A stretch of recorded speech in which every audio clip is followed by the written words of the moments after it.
माँ की tiffin service में मदद करने से लेकर बेटे के टिफिन बॉक्स के जरिए बच्चों के दिल जीतने तक, घर चलाने के लिए मजबूरी में बिजनेस शुरू करने से लेकर शार्क टैंक में 40 लाख की फंडिंग हासिल करने तक।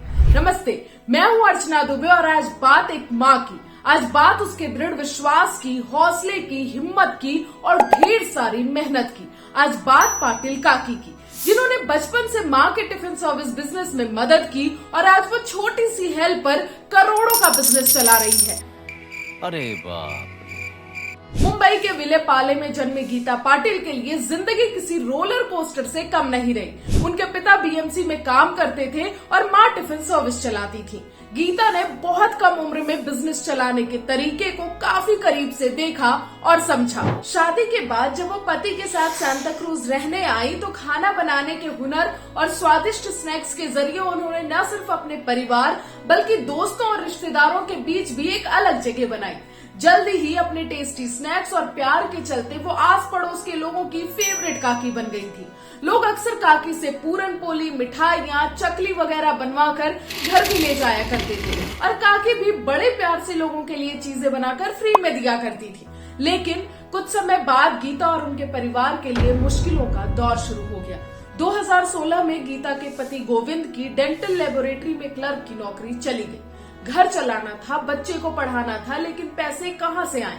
तब गीता के मन में पहली बार घर चलाने के लिए अपना काम शुरू करने का ख्याल आया और अपने घर से ही काफी कम इन्वेस्टमेंट कर एक छोटा सा बिजनेस शुरू किया, जहां वो ट्रेडिशनल महाराष्ट्रियन स्नैक्स और मिठाइयां बनाकर बेचने लगी। माँ कमलाबाई निवुगले से मिले खाना बनाने के हुनर और बिजनेस चलाने की प्रेरणा ने बेटी गीता को हर मुश्किल से लड़ने में मदद की। गीता ने 2016 से 2020 तक बिना किसी ब्रांडिंग के घर की रसोई से ही अपना महाराष्ट्रियन फूड बिजनेस चलाया। इसकी शुरुआत धीमी थी, लेकिन गीता को भरोसा था कि ये चलेगा जरूर। शुरुआत में वो बीएमसी के कर्मचारियों को चाय और नाश्ता सप्लाई करती थी। हर सुबह माँ को याद कर गीता काम शुरू करती थी। बेहतर स्वाद और खुद पर यकीन रख गीता काम करती गई और इतनी कमाई होने लगी कि घर खर्च और बच्चे की पढ़ाई आराम से हो सके। गीता के बेटे विनीत ने बचपन से ही माँ को कड़ी मेहनत करते देखा।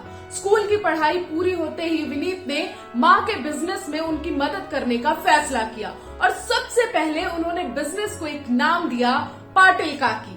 इसके साथ ही उन्होंने सोशल मीडिया के जरिए मार्केटिंग भी शुरू की और इन कुछ बदलावों को कर विनीत ने अपने बिजनेस का सालाना रेवेन्यू 12 लाख के ऊपर पहुंचा दिया।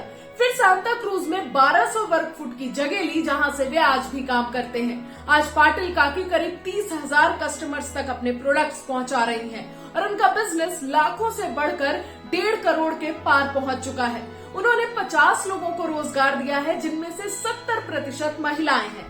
हाल ही में माँ बेटे की इस जोड़ी ने शार्क टैंक सीजन 2 में पहुंचकर न सिर्फ शार्क से 40 लाख की फंडिंग हासिल की, बल्कि अपनी सादगी से करोड़ों दिल भी जीत लिए। अपनी माँ की मदद करती उस नन्ही सी गीता ने शायद कभी सपने में भी नहीं सोचा था कि वो एक दिन माँ के ही नक्शे कदम पर चलकर करोड़ों का बिजनेस बना लेंगी। लेकिन कहते हैं ना कि प्यासो रहो न दश्त में बारिश के मुंतजिर, मारो जमी पे पांव की पानी निकल पड़े।